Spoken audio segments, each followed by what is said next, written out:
Martyrs by Anton Pavlovich Chekhov. Lizachka Kudrinsky, a young married lady who had many admirers, was suddenly taken ill, and so seriously, that her husband did not go to his office, and a telegram was sent to her mamma at Tver.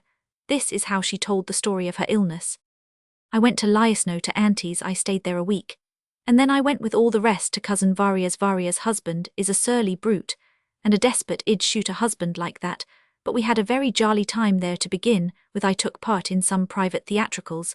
It was a scandal in a respectable family. Hrustalov acted marvellously between the acts. I drank some cold, awfully cold lemon squash with the tiniest nip of brandy in it. Lemon squash with brandy in it is very much like champagne. I drank it, and I felt nothing. Next day after the performance, I rode out on horseback with that Adolf Ivanitch. It was rather damp, and there was a strong wind. It was most likely then that I caught cold. 3 days later, I came home to see how my dear good Vasya was getting on, and while here to get my silk dress, the one that has little flowers on it. Vasya, of course, I did not find at home. I went into the kitchen to tell Praskovia to set the samovar, and there I saw on the table some pretty little carrots and turnips like playthings. I ate one little carrot, and well, a turnip too. I ate very little, but only fancy. I began having a sharp pain at spasms. I am dying. Vasya runs from the office naturally. He clutches at his hair and turns white. They run for the doctor. Do you understand? I am dying. The spasms began at midday. Before 3 o'clock, the doctor came, and at 6 Lizachka fell asleep and slept soundly till 2 o'clock in the morning. It strikes 2. The light of the little night lamp filters scantily through the pale blue shade. Lizachka is lying in bed. Her white lace cap stands out sharply against the dark background of the red cushioned shadows from the blue lampshade lie in patterns on her pale face, and her round plump shoulders. Vasily Stepanovich is sitting at her feet. The poor fellow is happy that his wife is at home at last, and at the same time he is terribly alarmed by her illness. Well, how do you feel, Lizachka? He asks in a whisper, noticing that she is awake. I am better, moans Lizachka. I don't feel the spasms now, but there is no sleeping. I can't get to sleep. Isn't it time to change the compress, my angel?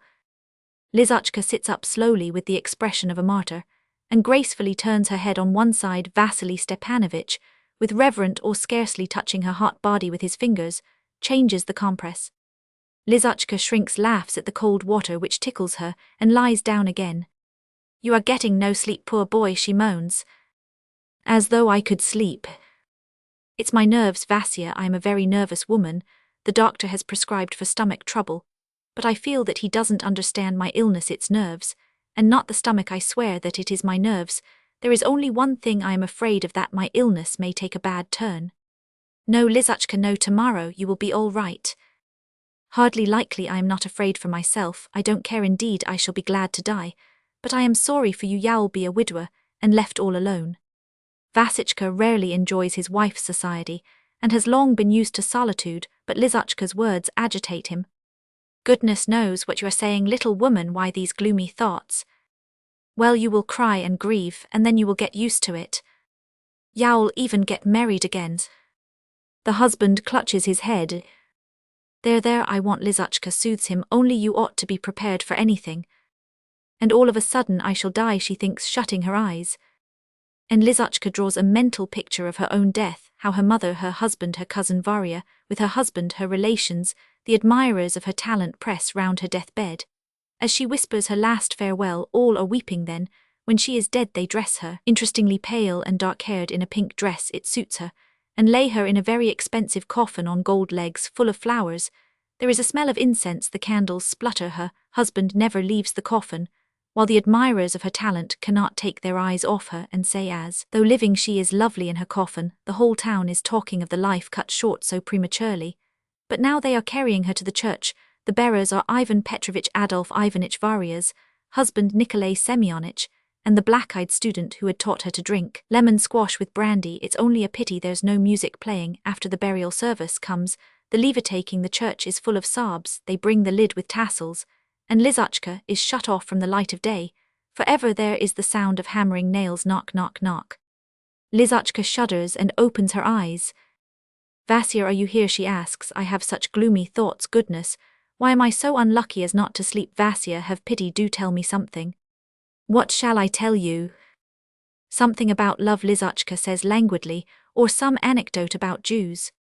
Vasily Stepanovich ready for anything if only his wife will be cheerful, and not talk about death. Combs locks of hair over his ears, makes an absurd face, and goes up to Lizotchka. Does your watch want mending, he asks.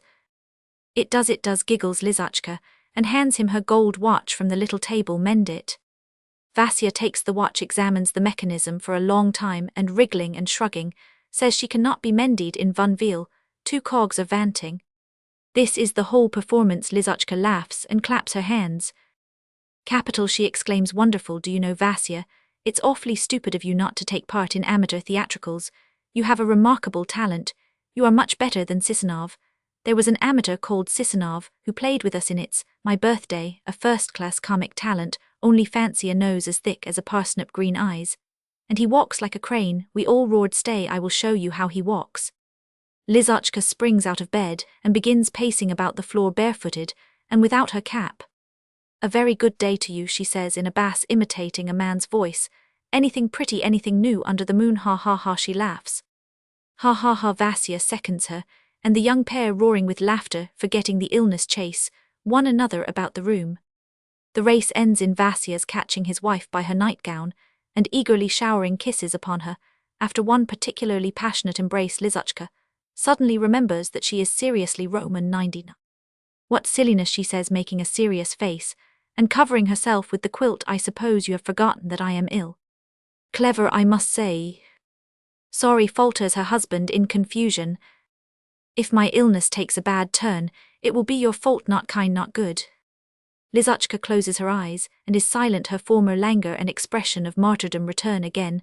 There is a sound of gentle moans. Vasya changes the compress and, glad that his wife is at home, and not gadding off to her aunt's, sits meekly at her feet. He does not sleep all night. At 10 o'clock the doctor comes. Well, how are we feeling, he asks as he takes her pulse. Have you slept?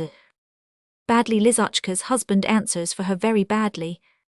The doctor walks away to the window and stares at a passing chimney sweep. Doctor, may I have coffee today, asks Lizotchka. You may. And may I get up? You might perhaps, but you had better lie in bed another day.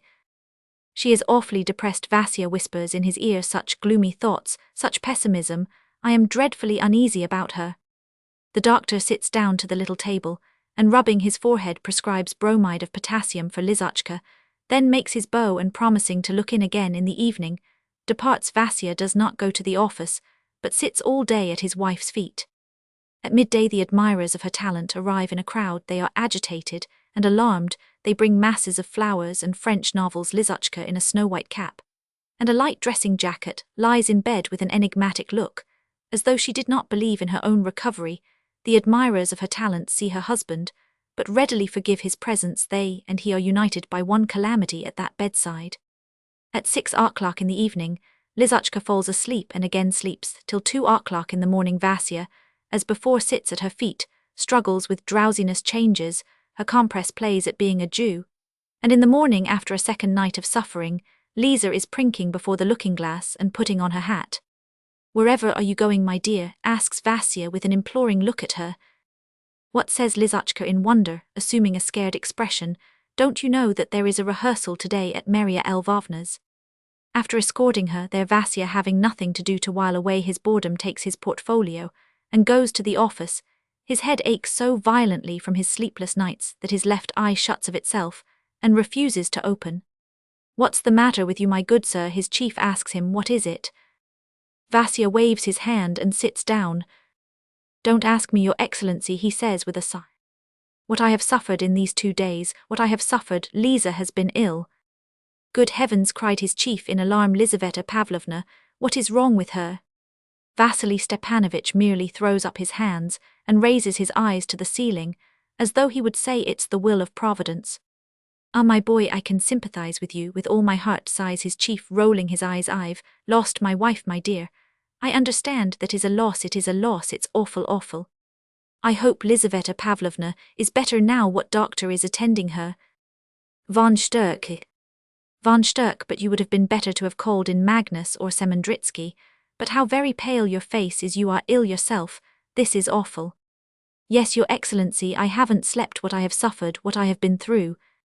And yet you came why you came. I can't understand. One can't force oneself like that. One mustn't do oneself harm like that. Go home and stay there till you are well again. Go home, I command you. Zeal is a very fine thing in a young official, but you mustn't forget, as the Romans used to say, mens sana in corpore sano, that is a healthy brain in a healthy body. Vasya agrees, puts his papers back in his portfolio, and taking leave of his chief goes home to bed.